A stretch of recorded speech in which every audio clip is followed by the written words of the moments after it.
അടൂർ കരിക്കിനേത്ത് പൊട്ടി, ഉടമ ജോസ് കടപൂട്ടി, രായ്ക്ക് രാമാനം മുങ്ങി.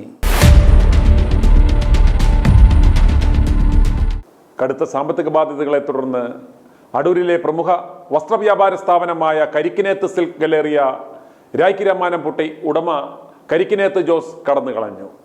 ഇന്ന് രാവിലെ കഥയൊന്നും അറിയാതെ ജോലിക്ക് വന്ന 100ഓളം തൊഴിലാളികൾ സമയം കഴിഞ്ഞിട്ടും കട തുറക്കാതിരുന്നതിനാൽ അക്കൗണ്ട്സ് മാനേജറെ വിളിച്ചപ്പോഴാണ് ഇനി കട തുറക്കുന്നില്ല, തുടർന്നങ്ങോട്ട് പ്രവർത്തിക്കുവാൻ നിർവാഹമില്ല എന്ന മറുപടി കൊടുത്തത്.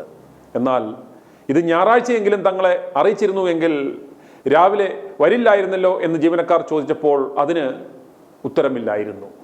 ഒറ്റ രാത്രി കൊണ്ട് തങ്ങളുടെ ഉപജീവനമാർഗമടഞ്ഞ അങ്കലാപ്പിലാണ് അടൂർ കരിക്കിനേത്ത് സിൽക്ക് ഗലേറിയയിലെ 100ഓളം തൊഴിലാളികൾ. ഇതിൽ ഭൂരിഭാഗം പേരും വർഷങ്ങളായി ഈ സ്ഥാപനത്തിൽ ആത്മാർത്ഥമായി ജോലി ചെയ്തു വന്നവരാണ്. പുതിയ പല സ്ഥാപനങ്ങൾ വന്നപ്പോഴും നല്ല ശമ്പളത്തിൽ ജോലി കിട്ടിയിട്ടും പോകാതെ ആത്മാർത്ഥമായി സ്ഥാപനത്തിൻ്റെ എല്ലാ പ്രതിസന്ധികളിലും ഇതിനോടൊപ്പം നിന്ന ജീവനക്കാരോട് ഒരു വാക്കുപോലും പറയാതെ പൂട്ടിപ്പോയതിൽ ഇവർ അതീവ ദുഃഖിതരാണ്. അവർക്ക് നൽകുവാനുള്ള ഈ മാസത്തെ ശമ്പളമെങ്കിലും നൽകിയിട്ട് ഇനി നിർവാഹമില്ല എന്ന് പറഞ്ഞിരുന്നുവെങ്കിൽ ഇവർക്കാർക്കും ഇത്രയും വിഷമം വരില്ലായിരുന്നു. ഈ ശമ്പളം കൊണ്ടായിരുന്നു ഇവർ കുടുംബം പുലർത്തിയിരുന്നത്. വർഷങ്ങളോളം ഇവിടെ ജോലി ചെയ്തു വന്നവരിൽ പ്രായമായവർക്ക് ഇനി ജോലി കിട്ടുവാനും സാധ്യതയില്ല. എല്ലാവർക്കും വേണ്ടുന്നത് 30-ൽ താഴെ പ്രായമുള്ളവരെയാണ് എന്ന് ജീവനക്കാർ വിഷമത്തോടെ i2 ന്യൂസിനോട് പറഞ്ഞു. ഇന്ന് രാവിലെ കട തുറക്കുന്നതും കാത്ത് 100ഓളം ജീവനക്കാർ കാത്തിരിക്കുന്നത് കാണുക.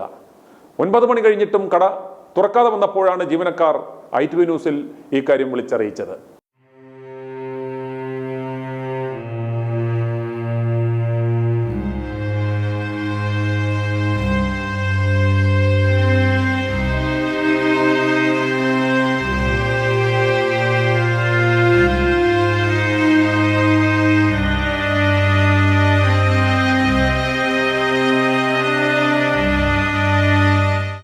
ആർക്കും ഒരു സംശയവും തോന്നാത്ത രീതിയിൽ ഇന്നലെയും കട തുറന്നു പ്രവർത്തിച്ചിരുന്നു.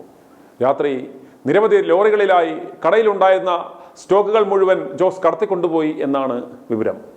മധ്യ തിരുവിതാംകൂറിലെ അറിയപ്പെടുന്ന ഒരു വസ്ത്രാലയമായിരുന്നു കരിക്കിനേത്ത് സിൽക്സ്.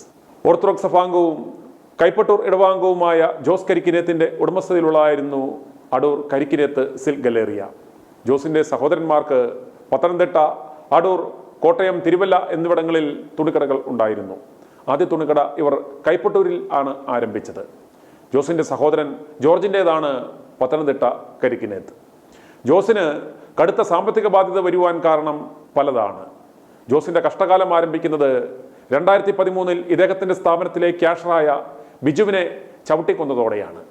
2013 നവംബർ 5-ന് അർദ്ധരാത്രിയിലാണ് അടൂർ കരിക്കിനേത്ത് ഉടമ ജോസ് പത്തനംതിട്ട കരിക്കിനേത്ത് ഉടമയും സഹോദരനുമായ ജോർജ് എന്നിവരുടെ നേതൃത്വത്തിൽ പത്തനംതിട്ട കരിക്കിനേത്ത് ടെക്സ്റ്റൈൽസിലെ ക്യാഷർ ആനിക്കാട് സ്വദേശി ബിജു പി ജോസഫിനെ അതിക്രൂരമായി മർദ്ദിച്ച് ചവിട്ടിക്കൊന്നത്. കൊലപാതക കേസിൽ അക്കാലത്ത് തന്നെ CPIM നേതാക്കളടക്കം പ്രതികൾക്ക് അനുകൂലമായ നിലപാട് സ്വീകരിച്ചിരുന്നു. കൊലക്കേസിൽ പ്രതിയായ ജോസ് രക്ഷപ്പെടുന്നതിനായി കോടികളാണ് ചിലവിട്ടത്. പ്രതിയാകാതിരിക്കുവാൻ പോലീസിനും രാഷ്ട്രീയ പാർട്ടികൾക്കും അഭിഭാഷകർക്കും കോടികൾ എറിഞ്ഞു.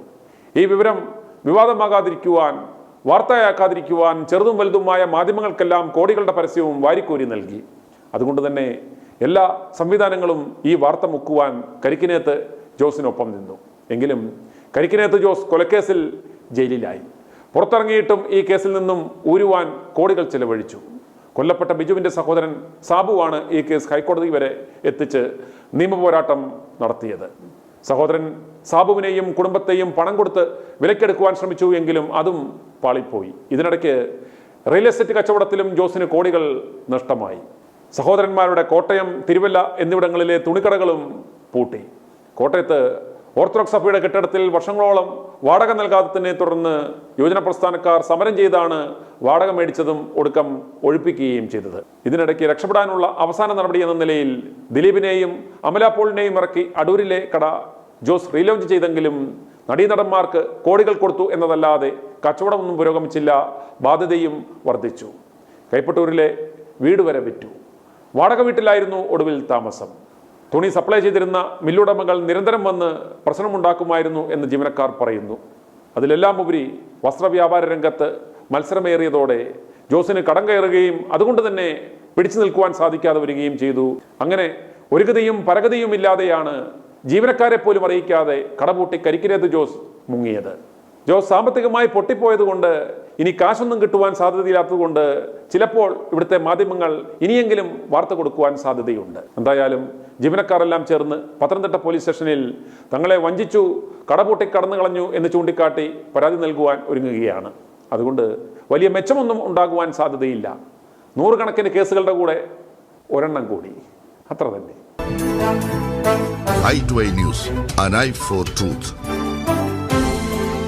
i2i News സബ്സ്ക്രൈബ് ചെയ്തിട്ടില്ലാത്തവർ ഇപ്പോൾ തന്നെ സബ്സ്ക്രൈബ് ചെയ്യുക. നോട്ടിഫിക്കേഷൻ ലഭിക്കുവാൻ ബെൽ ബട്ടണും അമർത്തുക.